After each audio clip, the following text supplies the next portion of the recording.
Hello everybody, my name is Kristen Naylor and I'm a real estate agent in Boulder, Colorado, and I work with a small company called Estate Professionals.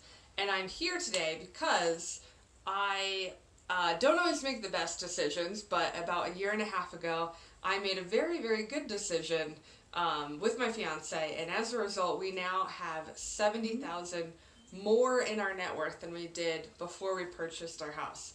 There's a ton of opportunity in real estate, and I'm here to tell you the opportunity that I found and what has worked for my fiance Chris and myself. So every day, being a real estate agent, I scour the market, and so what I did is I would go look in all of Boulder County to find the best deal. And in June, well, I guess technically it was May because then we were under contract for 30 days. But in May of 2016, I found a steal of a house. So we paid $335 for a total fixer-upper in Lafayette, Colorado, just 10 minutes east of Boulder. And it needed new everything, new carpet, new windows, new everything. The whole thing needed to be redone. But it was probably the cheapest thing we could find in Boulder County, excluding Longmont. And I, talked to my fiance and said, do you think we could do it?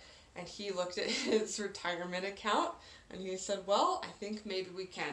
So if you are worried, you're like, hey, I don't have a down payment, there's no way I could buy a house right now, you actually have a few options. So if you have a 401k, you can take a loan out from your 401k to yourself and pay it back. The only hiccup would be if you change jobs sometime in between when you take out the loan and when you're repaying it. But you're allowed to take it out to yourself at a predetermined interest rate and pay it back to yourself. That's one option to get a down payment.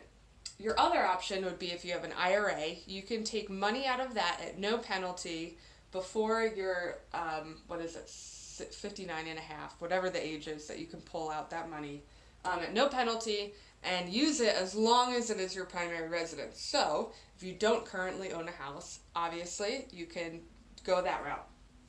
Lastly, if you have some family members who maybe have some inheritance laying around or something in their retirement account and they can give you a gift, that is another way that you can get your down payment. Now, right now, for a conventional loan or an FHA loan, you can put down as little as 3%.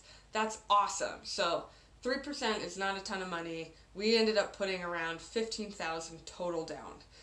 Which is a very small amount of money, all things considered. With 20% would have put us well over $60K. So that's what we did. Next, what we did, step 2, is you have to sweat a little bit. Now, maybe you're not handy, maybe you don't have any experience with homes, but that's totally okay. So what Chris and I did is we used YouTube, some knowledge that we have. Granted, we're a little different. I've always done drywall with my dad. I've done a lot throughout the years with Habitat for Humanity, so I've had a little bit of experience there, and he is an aerospace engineer and a car guy, so we have a little bit of an edge, but there's nothing that can't be learned on YouTube today, or Home Depot. You can literally walk into Home Depot and say, I don't know how to do this, and they'll be like, well, there's a class, or talk to this guy, and someone can always show you how. So we also were a little bit nuts in the fact that we work full-time jobs, and then after work, every day we would come to the house and we would work another, 5 to 8 hours depending on the day. So it was a lot of work, and in hindsight it was crazy, but we have really good stories and we have this awesome house that's totally redone to our liking.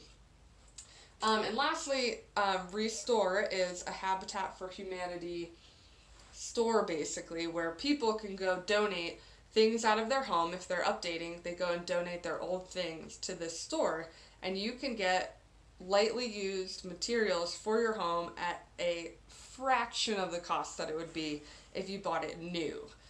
So between these 3 things, we were able to redo our floors, our bathrooms, our windows. We did the deck, we did almost everything. Drywall, painting, like I said, carpet, you name it, we did it. And all of this, though, you want to make sure that you do it in the mid-range. So you don't want to go too high-end, and you don't want to go low-end. So you just want to find materials and do your upgrades that are mid-range, because that's going to give you the best bang for your buck.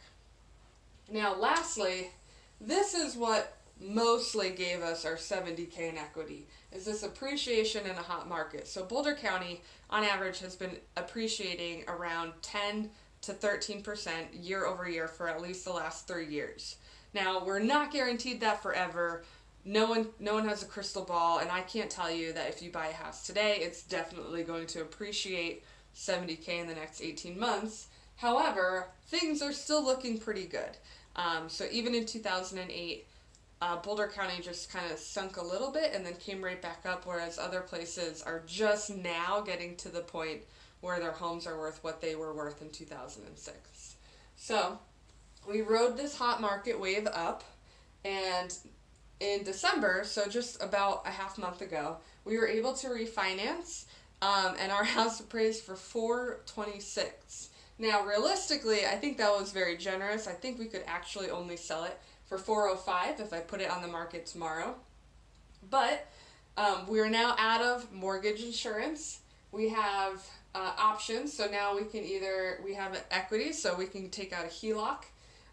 And we have a down payment for another home. So say this isn't our dream home, we can always sell it and then use that equity to buy something bigger and nicer or in a different location. And like I said, now we have options. So there's this myth, a lot of millennials especially have this myth that if you buy a house, you're limiting your options, you're stuck in a mortgage, you're stuck with your house, and that you're going to die there. And I would just like to say that that is a myth. And actually, when you purchase a home, you end up with more options. So now we can have a HELOC, we can rent it out. So say we want to go travel for a year, we have this home that can actually provide us income while we're traveling. And we did rent our basement for about the first, I guess our roommate Dan just moved out. So 18 months of living in this home, we rented out our basement. We can sell it and move into something else, or go back to renting, or live in a car, whatever we want to do, or we can live in it. So overall, I think it was, at the time, it was a scary decision, but now in hindsight, having 70K in equity is a pretty good thing. So I will say, you might be looking at this like, Kristen, you're not really looking at all of the things going on here. It costs money to renovate. You paid a lot of mortgage insurance, all those things. And I will agree, yes, we did put a lot of money into the house. Overall, though, we still ended up with a ton of equity. So this is one opportunity that I found in real estate, and we were able to capitalize on. But there are a ton of opportunities in real estate still. So if you are maybe interested in finding one of those, I'd be happy to help you find an investment, buy a new house, sell your current house. So give me a call or shoot me a text. My number is 303-956-4948, and I hope this was helpful. Take care.